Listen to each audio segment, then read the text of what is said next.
por todos os desfalques no começo, mas pelos desfalques que acabou ganhando durante o jogo. O resultado, ele é gigante e talvez até maior neste aspecto, porque o adversário criou muito. Fala, nação, sejam muito bem-vindos ao Flamengo Informe. Agora vamos acompanhar as últimas novidades sobre o Mengão nesse pós-jogo de Flamengo 1, Bahia 0. Pelo primeiro jogo da Copa do Brasil, lembrando que esse jogo foi fora de casa, então o Flamengo sai com uma vantagem gigante jogando lá fora, né? Porque a gente sabe que seria um jogo complicado, não seria nada fácil jogar contra o Bahia, que é um bom time que vem fazendo uma boa temporada, é um time onde o Rogério Ceni tá treinando muito bem e segue ali o tabu do Rogério Ceni não conseguir vencer o Flamengo. Hoje tinha possibilidade porque jogava em casa, mas não foi dessa vez que o Bahia venceu o Mengão e o Flamengo jogando fora de casa sai com um grande resultado, né? 1-0 apenas, mas pro jogo da volta no Maracanã é um resultado excelente porque vence jogando fora, então em casa a torcida vai apoiar, vai pra cima do Bahia, então tem tudo pra conseguir essa classificação. Um grande jogo, bem disputado, lá e cá, né? O Bahia teve várias chances, muita gente criticou ali a escalação do Matheus Cunha, mas hoje ele foi um dos grandes destaques do Flamengo ali, fez uma partida muito boa, defendeu pelo menos umas 2 ou 3 bolas muito difíceis ali, que puderam ajudar o Mengão a garantir essa vitória. 1-0, um resultado excelente. O lado ruim é que o De La Cruz saiu contundido e o Michael saiu ali carregado, pois não conseguia nem andar. Então o Michael mal chegou e já se lesionou. Meus amigos, a bruxa tá solta no Mengão, que ainda assim, com uma série de contusões, conseguiu essa vitória e vai se segurando nas 3 pontas, né? Brasileirão, Libertadores também, Copa do Brasil. Vamos acompanhar agora tudo que a imprensa falou nesse pós-jogo, tudo isso e muito mais hoje aqui no Flamengo Informa. Antes de começar, pedimos que deixe o like, inscreva-se no canal para não perder nenhuma novidade sobre o Mengão e, é claro, deixaremos aqui na descrição o link da ESPN Brasil para que vocês possam acompanhá-los na íntegra. Chutes 3 certos, o Flamengo 7 com 1 certo e gol. 4 grandes chances do Bahia, 1 do Flamengo, 21 ações na área rival, 11 do Flamengo, 538 passes certos do Bahia. É isso mesmo. 299 do Flamengo, ou seja, nos números, superioridade considerável do Bahia. Mas no placar, que vale, como diria o outro, né? É a bola na casinha. 1-0 para o Flamengo. Vem para cá. Prêmio ESPN Bola de Prata, aposta ganha, é um oferecimento. Quando a bola rola, a diversão começa. Aposta ganha, vem pro play. Então vamos lá, venham para o play e vamos discutir esse jogo aí. Então a gente vai usar a mesma referência do jogo do Galo para falar do Flamengo, é isso? Eu vou usar até a referência do Calçade.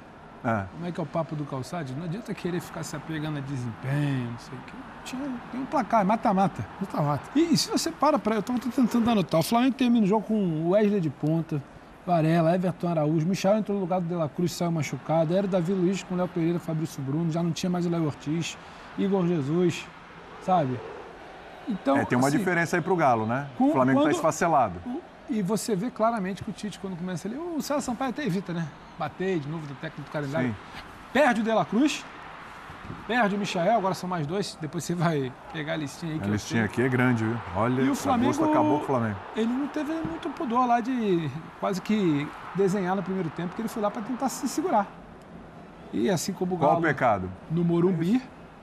Dois jogadores que não vinham bem, né, inclusive. O De La Cruz não vinha bem no primeiro tempo, ele parecia fora de jogo. E aí também não quero falar se é por uma questão muscular ou se é por uma questão do esquerdo, amigo pessoal dele. Ele se emociona muito antes do jogo, muito antes do jogo. Não dá pra gente ficar aqui fazendo achismo. E o Bruno não vinha bem. O Bruno estava absolutamente fora de encaixe, fora de posição. A bola não chegava, se ele fosse um cara de referência, ele não se aproximava se tivesse lá. E aí, com aquela coisa do futebol, aqueles números que a gente viu, ele tá certo, não tá invertido não. Sim. O Bahia jogou muito mais bola, trocou muito mais passes, o Flamengo errou muito mais tecnicamente no primeiro tempo. O início do primeiro tempo, uma fatiadazinha do De La Cruz no escanteio, o Bruno sobe pra caramba, 1-0, gol. Aí o jogo muda. E aí, se o Flamengo já queria abraçar o resultado do primeiro tempo, 1-0 ele queria abraçar mais ainda. E vamos entrar no papo, parece a repetição do roteiro, mas o que o Calçado falou. Não é exatamente sobre desempenho. É claro que a gente pode cobrar um pouco mais, mas o Flamengo não jogou o que dele se espera, o que a torcida quer. Mas o time que o Flamengo termina na partida, que é quase desfigurado, desmontado fisicamente, ele venceu um bom Bahia fora de casa, ele decide em casa. E mais uma competição que ele está vivo. Sim. Não, eu acho só que, assim, nesse caso, embora eu veja muitas similaridades e até abrir com isso ao falar sobre Atlético e São Paulo, né, os visitantes vencendo, em contextos em que empates pareciam positivos e tal.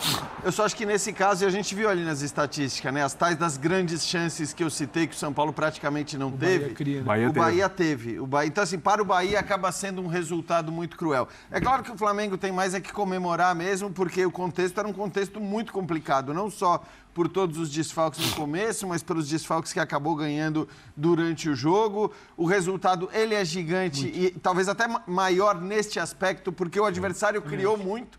Então, talvez, acho que a derrota para o Bahia, ela é mais injusta do que foi a derrota para o São Paulo. Que também, assim, o Bahia produziu para fazer o seu gol. O São Paulo talvez não tenha produzido e talvez o 0-0 no Morumbi fosse um resultado que condissesse melhor com aquilo que aconteceu em campo. Mas neste jogo o Bahia produziu, o Bahia acabou não conseguindo botar a bola dentro das redes, e aí a gente tem que destacar o Matheus Cunha também, porque não é fácil.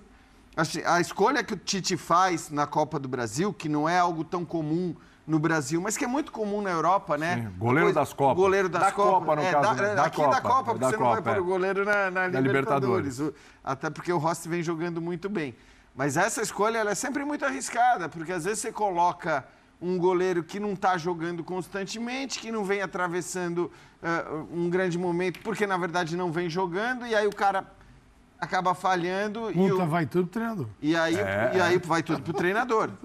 Só que assim, nas Copas Nacionais na Europa, elas têm um peso tão menor na comparação com a Copa do Brasil, que eu acho que talvez o treinador diga, não, tudo bem, eu estou comprando essa briga, eu vou pôr o meu goleiro reserva na Copa, deixa comigo. Aqui é mais difícil fazer essa escolha, porque realmente, né, se o Matheus Cunha hoje falha, né, toma um frango ali, com o que o Rossi vinha jogando, o Tite ia tomar porrada. Sim. Então é importante ressaltar também as defesas que o Matheus fez. Uma delas, muito boa, o jogo já não estava mais valendo, mas de qualquer maneira, acho que vale destacar isso. E destacar o escanteio mais uma vez como solução para um momento De La Cruz lá batendo escanteio. difícil, né, do Flamengo, porque se a gente lembrar que o segundo gol... No escanteio tem que elogiar o Tite. Diante do Bolívar, então. O Léo Pereira, né? O Léo Pereira, o gol do Léo Pereira, o segundo gol do Léo Pereira no Maracanã, que acabou sendo determinante para a vaga. No Campeonato Brasileiro, você teve 3 ou 4 jogos com escanteios no final ali, garantindo também 3 pontos para o Flamengo. Então é importante também a gente olhar, porque fala-se muito da bola defensiva do Flamengo, que ele falha e tudo mais, mas a bola ofensiva também está funcionando bem. E a bola defensiva que o Tite responde até, ele é questionado se houve algum ajuste no treinamento, porque o Flamengo que hoje entra para se defender não sofreu de fato com essa bola defensiva aérea, parada, cruzada, levantada, como vinha acontecendo. E só para pontuar, a defesa do goleiro foi exatamente no empate que o Bahia teria logo na sequência. Não deixar o Flamengo colocar a cabecinha para fora aí de respirar, porque isso foi importante. Pode falar, Calçado. Cara, assim, a gente sempre tenta discutir a qualidade do jogo, né?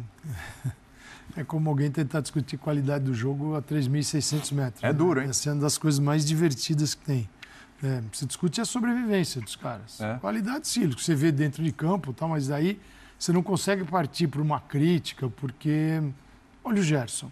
Gerson jogou quinta-feira passada. Na altitude. Em outro país. Na Bolívia, em La Paz.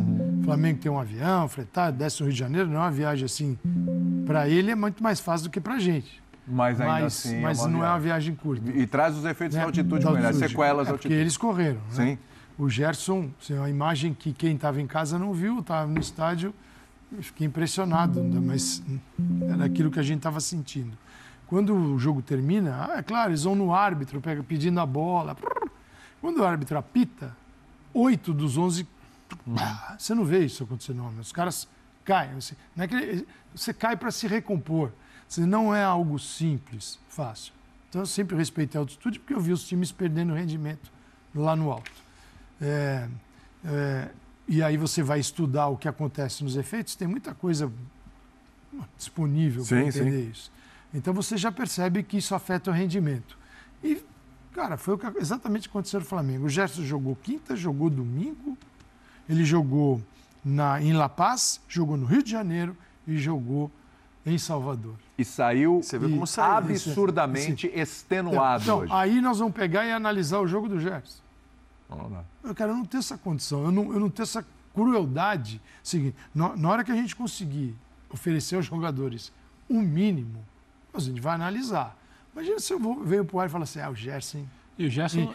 Três jogos em 7 dias, ó. Cara, isso é uma loucura. E ele não descansa da A gente precisa ter um mínimo, cara, de um senso assim, para entender, cara, o que está acontecendo e que os caras estão ali, mas não estão. O corpo, a cabeça, a alma deve estar em outro lugar. Então, se a gente não entender isso, não vai dar. Então, eu prefiro entender o resultado, o placar. A gente volta a analisar o placar, Bia. Vou analisar o rendimento do Gerson. Até porque no meio dessa Como é que eu posso fazer isso? loucura que você citou, La Paz, Rio, Salvador, o Tite, como ele disse, trabalhou jogadas aéreas. Primeiro que não dá para fazer um treino no nível de... A gente sempre disse. Antigamente se dizia que treino é treino, jogo é jogo. Hoje não. Hoje treino é jogo, só muda a parte emocional do treino para o jogo. Você treina na mesma intensidade. O Flamengo talvez não possa fazer isso. O Flamengo pousa às 6 horas da manhã na sexta, treina às 5h30 da tarde, sem o Tite. Aí no sábado já é véspera de jogo, bate um papo. Aí ontem, segunda-feira é pós-jogo já de domingo, é papo. Ontem já viaja para Salvador. Hoje... Que horas que ele ajustou a jogada aérea? No vídeo. Você conta os sobreviventes vídeo, mas tem que ser. Jogar. Ou então você leva para o campo ou de tênis, ou meia reada, é posicionamento. E pegou o Bahia muito forte. Por exemplo... Pode falar, Bernardo. O Bahia está vivo. Não, tá vivo. O time do Bahia é um time muito competitivo, um time de nível técnico elogiável, um time que tem alternativas de jogo, extremamente bem treinado, chegará provavelmente com condições físicas como estava hoje, pouco melhores que as do Flamengo. Né? Menos, né?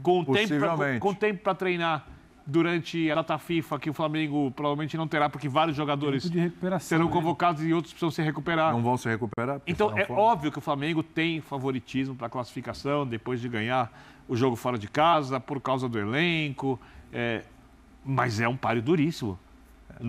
Esse time do Bahia é um time muito forte. Esse time do Bahia é um time que pode ganhar a Copa do Brasil.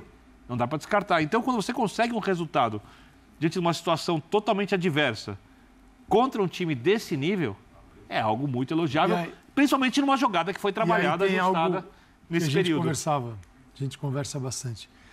E aí é uma dificuldade muito grande, por característica, história recente também, do torcedor do Flamengo, de entender o que é o Tite, o jogo do Tite. Por exemplo, o Tite conseguiu produzir em Salvador um jogo que o fez ganhar na bola parada. Poderia ter também empatado 0-0, o que também não seria um resultado de jogar fora.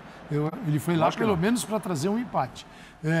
Então, assim, o Tite é um cara que, nas suas mais variadas versões, produz equipes que têm bom desempenho defensivo.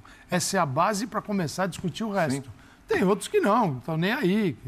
Só que no futebol que se joga hoje, é muito difícil você ter um compromisso eu vou atacar a qualquer custo, eu vou marcar. Se eu tomar um, eu marco 2. Eu digo, essa certeza ninguém tem. Porque você está duvidando da capacidade do teu adversário também. Né? Então, ele monta equipes, sistemas defensivos mais sólidos, mesmo num Flamengo que, às vezes, tem um pouquinho de dificuldade para isso, porque você tem uma exigência que é geral. E um pouco de característica dos jogadores também, né? Exato. Além da exigência, mas a característica principal é a dele aí. Então ele conseguiu moldar uma equipe e às vezes tem uma certa dificuldade. Cara, tá jogando mata-mata. Sim. Hoje ele foi de Léo Ortiz e Pulgar ali. Exatamente. É um jogo, claro. Ele tem um time com uma posse de bola imensa, com um meio de campo que domina, se associando o tempo todo curtinho, com Everton Ribeiro só ali, né? Levantando a cabeça e vendo se bota uma profundidade pro companheiro, se toca do lado para uma entrada do lado oposto. É o maestro. Então ele colocou o cara que falou, eu vou tentar tirar essa bola aqui. Acho que nisso, apesar de ter melhorado bola aérea defensiva e tudo mais, acho que isso não funcionou tanto pra mim. O Ortiz com o Pulgar, apesar do bom momento do Ortiz, o Bahia chegou muito por ali ainda. Mas o Ortiz pode, nessa bola invertida... E aí eu não sei se a saída do Ortiz também no segundo tempo, desculpa, tem a ver com o cansaço, se impacta no desempenho do primeiro tempo. Porque o Ortiz o Bahia jogou por ali no primeiro tempo. Dependendo do posicionamento, se há a ajuda do Luiz Araújo, ou do De La Cruz voltando ali pela esquerda para fazer como se fosse um volante. Mas você viu ele explicando a troca do Luiz com o Gerson? Sim. Que não é só com bola, também tinha gente chegando ali. Algumas vezes na inversão de bola, que o Ayrton Lucas tem errado. Então tá aí um pouco do que os comentaristas puderam falar, analisar esse jogo do Flamengo. Já é quase 1 da manhã, a gente tá trazendo vídeo para vocês, então deixa o like, inscreva-se no canal porque é importante demais para o nosso crescimento. Eles puderam analisar um pouco aí a partida do Flamengo, né? E elogiaram até a atuação do Mengão. É claro, fez 1-0, então consequentemente o time mandante, ele acaba atacando, isso aí já é bem normal. O Flamengo recuou, ficou defendendo ali atrás e conseguiu segurar o resultado. O De La Cruz acabou se contundindo também, saiu. No lugar dele entrou o Michael com todo o gás, isso e aquilo, foi pra cima, tentou e já no final sozinho também se lesionou. Mais um jogador do Flamengo aí que sofre por lesão, dessa vez o Michael, que acabou de chegar ao segundo jogo dele, já se lesionou. Temos que torcer para que não seja algo grave, né? Consiga se recuperar o mais rápido possível. Lembrou muito a lesão ali do Gabigol, do Pedro. É sempre na corrida, os caras põem a mão na coxa aqui atrás. Então já sabe que vai ficar pelo menos ali umas 2-3 semanas fora, que vai desfocar o time do Flamengo, até porque tem Libertadores, tem clássico contra o Vasco. No final de semana já vai enfrentar o Corinthians fora de casa, tem o jogo da volta, enfim, tem uma sequência bem complicada. E ficar sem o De La Cruz e sem o Michael vai ser bem difícil pro Flamengo manter esse nível. Não tá jogando lá muita bola, mas tá conseguindo os resultados. Venceu fora de casa, que é o mais importante. Aí, gostou da atuação do Mengão? Não gostou? Deixa a sua opinião aqui nos comentários, porque é importante demais saber o que vocês pensam. Um grande abraço e até logo mais. Valeu!